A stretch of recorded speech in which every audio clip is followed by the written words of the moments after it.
Motion rigs are the highlight of just about every gaming convention. Here are 3 companies that make the absolute best. Nothing gives you those tactile feedback sensations that you get when you're in a car or a plane quite like Motion. I'm an avid sim enthusiast. I love flight sim, well, because I'm a pilot, and I think racing sim is extremely fun. There's nothing else quite as exhilarating from a sim standpoint. But who am I? I'm just a guy talking to my camera. I've got the D-Box G5s, which is a 3-DOF system. I've got pitch, roll, and heave. That means the 3 that I'm missing are sway, surge, and yaw. Yaw is that traction loss feeling when your tires lose grip in racing and that back end kicks out. That's yaw. When you're flying an airplane, you've got a crosswind that's hitting your tail and you're fighting to keep your nose straight or to straighten that nose as you come in from a crab to land. That is yaw. If you're driving aggressively and you switch lanes, that feeling that pushes you sideways, that's gonna be your sway. And surge, oh man, surge is that feeling you get when you hit the gas and it pushes you back in your seat, or when you touch the brakes and it's like pulling you out of your seat. Amazing. Nothing makes you feel more connected to the car or the plane than movement along these axes. For the motion systems that we talk about today, I want to talk about a few criteria: total travel, degrees of freedom, seat of the pants feel, and most importantly, who they're actually made for. So let's start with the most premium product, the Driven Dynamix Prime. This motion system was nothing short of incredible. It was precise and responsive. The belts, they auto-tighten. Oh, wow. Alex, the CEO and head engineer, stated that their goals are to keep this as direct and low latency as possible. Currently, they're able to achieve latency as low as 3 milliseconds, which is absolutely bonkers. To achieve this, they don't dampen the motion, so what you get is raw, but smooth at the same time. This is a 6-DOF system. You'll feel the textures of the road, the curbs, and the sensation of speed. Now let's talk about some of the performance characteristics. Check out these numbers. There is nothing within $1 million of their price that provides this type of performance. Honestly, I can't wait to sit down with their CEO and ask him how many times people told him he was insane, because what he created is truly remarkable. On top of those already staggering numbers, the DDX Prime is capable of providing up to 2.5 Gs of sustained braking and cornering forces.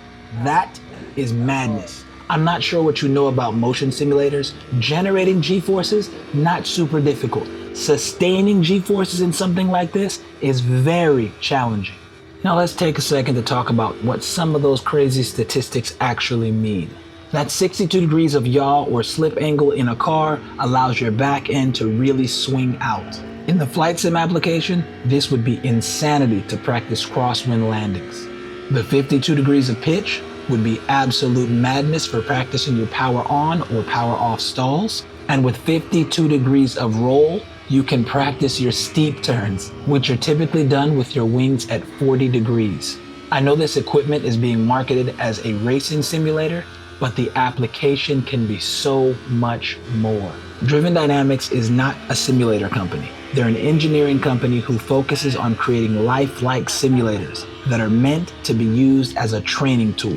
The actuators, as well as the software running the system, were developed in-house, 100% proprietary, which gives them the ultimate control. They aren't reliant on anyone else's software or limited by what others think is possible. Let's talk about who the DDX Prime is for. This is aimed at racing teams, pro and semi-pro racing drivers, and not so much the home sim gamer. It's priced at $175,000, but can be had for $125K with its introductory pricing. The companies they aim to compete with are companies like Dynisma, who create $2 million driver in-loop simulators used by professional racing teams. The DDX Prime's competitive advantage is not price. It's actually ease of operation and portability. Their competition requires a large warehouse as well as 3 engineers to run the system.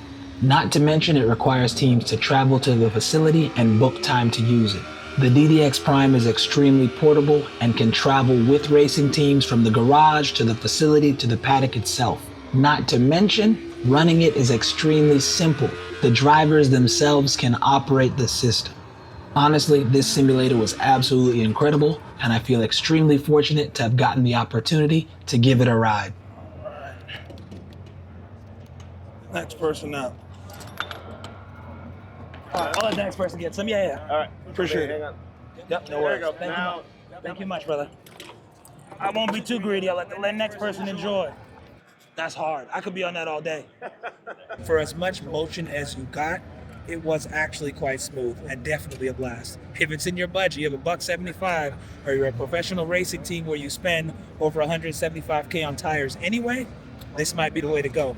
But for the rest of us like me, it might not be in my budget. But check out for more from them in the future. This is sick.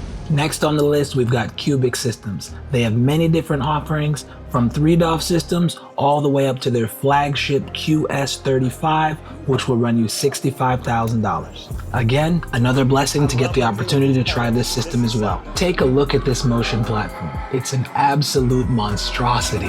It absolutely looks amazing, and to anyone who likes rig-mounted monitors, here you are. This one was also equipped with their belt tensioner, and I'm not too sure how I feel about it because I noticed it was there. Does that make sense? When something is real or feels real, you don't really notice it because it just seems natural. So watch when you see me shift, you'll see the belt tensioners pull, which I noticed, and to me, that's not really what it's like when you shift in your real car. You don't feel it necessarily pull you because your seatbelt already has you tight in the seat. Nonetheless, I like the idea, and please let me know your thoughts in the comments down below. So now let's talk about the QS35. On their website, I couldn't find anything about latency for this particular unit. However, the QS25 and the QS20 list their latency as below 8 milliseconds. So for this system, we'll just assume it's similar to that. By no means is this a bad number. However, remember, latency is the lag between when the system outputs the information and the actuators themselves move. So the lower, the better. Now let's get into some more performance stats of this system. The industry is absolutely amazing. Look at what's now possible in a simulator that costs $60,000. Again, we got to think about who this is for. Yes, these numbers are about half of what the DDX Prime can do, but this is at half the price. While if you're using it for a true professional application, I 100% would use the DDX Prime instead.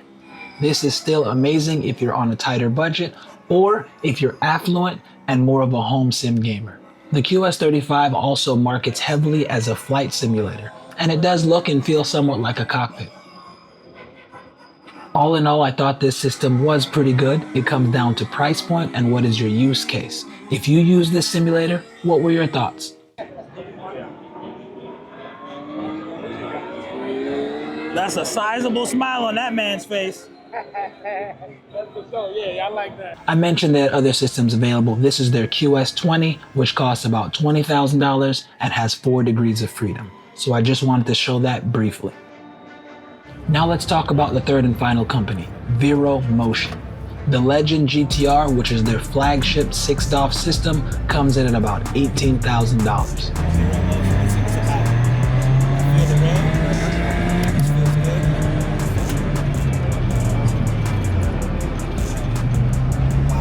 Very smooth so far. As you guys know, I'm soft. I don't like to be jostled. When I'm flying an airplane, I don't like bumps. I don't like turbulence. So I don't fly over the turbulent days. I like smooth. I like feeling connected so far. This system is very direct and very smooth. And at the price point, I must tell you, this is something you're looking into. You want motion. This might be the way, guys. This feels good so far. Sim gaming is in an amazing place right now, specifically with motion rigs. Products for all different price points and consumers. The Legend GTR can be had for $18,000, while their 3DOF systems start at $5,500. By no means am I calling any of these systems cheap. However, they're far more affordable than they had been in years past. This is very impressive. For a company I only heard of a few days ago, like before coming to this event, this is lovely.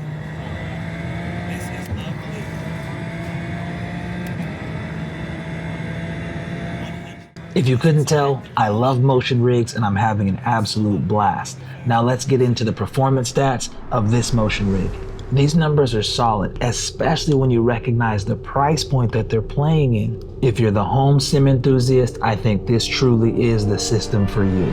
On top of these numbers, I reached out to them today to find out what their latency was, and they told me it's 2 milliseconds.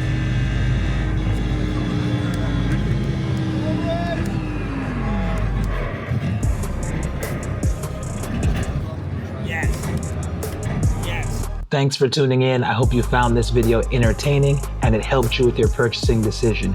If it did, make sure you let these companies know that I sent you, Osa with Fly Media. Remember, motion is everything. Peace.